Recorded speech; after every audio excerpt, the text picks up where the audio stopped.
क्या आपने कभी सोचा है, एक ऐसा देवता जो शिव का भी है और विष्णु का भी, जो जंगल में जन्मा, राजमहल में पला, जिसने असुरों का अंत किया, बाघ पर सवार होकर लौटा और अंत में पर्वतों की नीरवता में योग मुद्रा में बैठ गया। आज की कथा है उसी दिव्य रहस्य की, हरिहर पुत्र मणिकंठ। अयप्पा की संपूर्ण, विस्तृत और भावपूर्ण कथा। ये केवल जन्म की कहानी नहीं है, ये वरदान और प्रतिशोध की कहानी है। ये प्रेम और त्याग की कहानी है। ये तप, ब्रह्मचर्य और आत्मविजय की कहानी है। समय की धारा में पीछे चलिए, जब महिषासुर का वध हो चुका था। देवी दुर्गा ने धर्म की रक्षा की थी, लेकिन प्रतिशोध की आग बुझी नहीं थी। महिषासुर की बहन महिषी, उसके हृदय में क्रोध था, प्रतिशोध था, अहंकार था। उसने संकल्प लिया, मैं देवताओं को झुका कर रहूंगी। वह तप करने लगी, वर्षों तक अग्नि के मध्य खड़ी रही, कभी जल में डूबी रही, कभी निर्जल रही। अंततः ब्रह्मा प्रकट हुए। वर मांगो, उन्होंने कहा। महिषी मुस्कुराई, उसकी आंखों में चतुराई थी। मेरा वध केवल वही कर सके जो शिव और विष्णु दोनों का पुत्र हो। क्षण भर के लिए सन्नाटा छा गया। शिव और विष्णु दोनों पुरुष स्वरूप, ऐसा पुत्र लगभग असंभव। ब्रह्मा ने सोचा, यह वर कभी फलित नहीं होगा, और वरदान दे दिया गया। बस उसी क्षण से भविष्य ने दिशा बदल ली। वरदान मिलते ही महिषी का आतंक बढ़ गया। स्वर्ग पर आक्रमण हुआ, इंद्र पराजित हुए, ऋषियों के यज्ञ भंग होने लगे। देवता भयभीत होकर ब्रह्मा के पास पहुंचे। ब्रह्मा ने कहा, समाधान उसी वरदान में छिपा है। सब कैलाश गए। उसी समय देवताओं को एक पुरानी लीला याद आई, समुद्र मंथन की। जब अमृत निकला था, तब विष्णु ने मोहिनी रूप धारण किया था। वह रूप इतना मोहक था कि स्वयं शिव भी आकर्षित हुए थे। अब देवताओं के निवेदन पर विष्णु ने पुनः मोहिनी रूप धारण किया। शिव और मोहिनी का दिव्य मिलन हुआ। उस मिलन से उत्पन्न हुआ एक अद्भुत तेज। वह तेज न केवल शिव का था, न केवल विष्णु का, वह था हरिहर का संगम। वही तेज एक दिव्य शिशु के रूप में प्रकट हुआ, हरिहर पुत्र। देवताओं ने उस बालक को पृथ्वी पर भेजा, क्योंकि उसका जन्म उद्देश्यपूर्ण था। महिषी का अंत। केरल के घने वन, पांडालम राज्य के पास एक सुबह जंगल में रोते हुए शिशु की धुनी गूंजी। पांडालम के राजा राजशेखर संतानहीन थे। वह शिकार के लिए निकले थे। उन्होंने देखा एक तेजस्वी बालक, गले में चमकती दिव्य मणि। राजा जैसे ही उसे गोद में उठाते हैं, उनके भीतर शांति की लहर दौड़ जाती है। उन्होंने कहा, यह बालक दैवी है। नाम रखा गया मणिकंठ, मणि धारण करने वाला। महल में उत्सव हुआ। रानी ने भी उसे अपनाया। मणिकंठ बड़े होने लगे। वह असाधारण थे, शस्त्र विद्या में अद्वितीय, वेदों के ज्ञाता, पर स्वभाव में अत्यंत विनम्र। प्रजा उन्हें प्रेम करने लगी। समय बीता, रानी को स्वयं का पुत्र हुआ, और यहीं से आरंभ हुई राजनीति। मंत्री ने रानी के मन में भय डाला, यदि मणिकंठ राजा बने तो आपके पुत्र का क्या होगा। रानी का मन डगमगाया। एक दिन उसने बीमारी का अभिनय किया।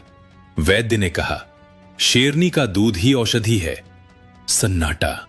कौन जाएगा घने जंगल में। मणिकंठ आगे आए। माता के लिए मैं जाऊंगा। राजा का हृदय कांप उठा, पर मणिकंठ की आंखों में दृढ़ता थी। जंगल में प्रवेश हुआ। वहीं महिषी प्रतीक्षा कर रही थी। युद्ध प्रारंभ हुआ। महिषी ने भैंसे का रूप लिया। धरती कांपी, आकाश गूंज उठा, पर मणिकंठ शांत रहे। अंततः एक दिव्य प्रहार और महिषी धराशायी।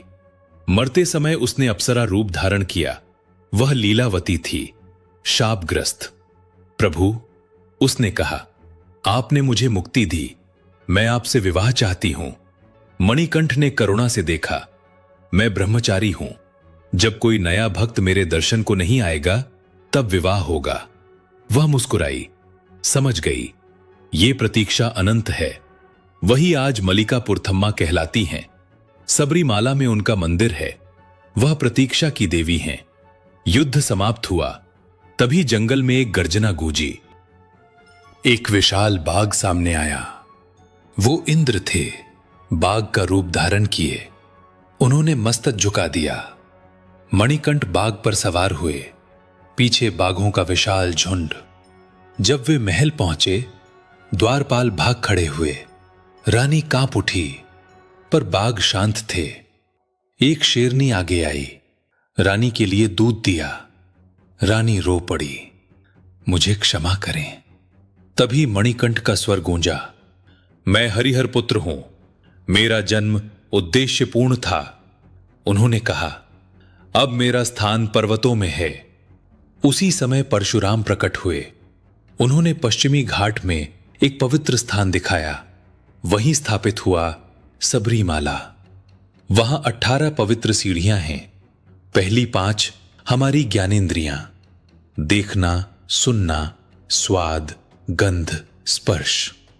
अगली 8 मन के विकार, काम, क्रोध, लोभ, मोह, मद, मत्सर, ईर्ष्या, द्वेष। अगली 3 प्रकृति के गुण, सत्व, रजस, तमस। अंतिम 2 विद्या और अविद्या। इन सीढ़ियों पर चढ़ना केवल पत्थर चढ़ना नहीं है, यह अपने भीतर की परतें पार करना है। और इस यात्रा से जुड़ा है एक और नाम, वावर। वावर एक मुस्लिम योद्धा थे। पहले विरोधी, युद्ध हुआ, पर अंत में उन्होंने समर्पण किया। अय्यप्पा ने उन्हें मित्र बनाया। आज भी एरुमेली में वावर की दरगाह पर श्रद्धा से जाया जाता है। ये संदेश है, भक्ति में कोई भेद नहीं। अय्यप्पा योग मुद्रा में विराजमान हुए, ब्रह्मचर्य का संकल्प लिया। इसीलिए 41 दिन का व्रत, काले वस्त्र, नंगे पांव यात्रा। क्योंकि अय्यप्पा तक पहुंचना पहले खुद को साधना है। मकर संक्रांति की रात जब मकर ज्योति आकाश में दिखती है, लाखों आंखें नम हो जाती हैं। वो केवल प्रकाश नहीं, वो विश्वास है। ये कथा हमें सिखाती है, अहंकार चाहे कितना भी बड़ा हो, उसका अंत निश्चित है। प्रेम अधिकार नहीं, समर्पण है। और धर्म शक्ति से नहीं, संयम से जीवित रहता है। जब भी आप कहें स्वामी ये शरणम अय्यप्पा, तो समझिए आपने भीतर की यात्रा शुरू कर दी है। यदि ये कथा आपके हृदय को छू गई तो इसे आगे बढ़ाइए और चैनल को सब्सक्राइब करें, क्योंकि ऐसी कथाएं ही हमारे भीतर का प्रकाश जगाती हैं। स्वामी ये शरणम अय्यप्पा।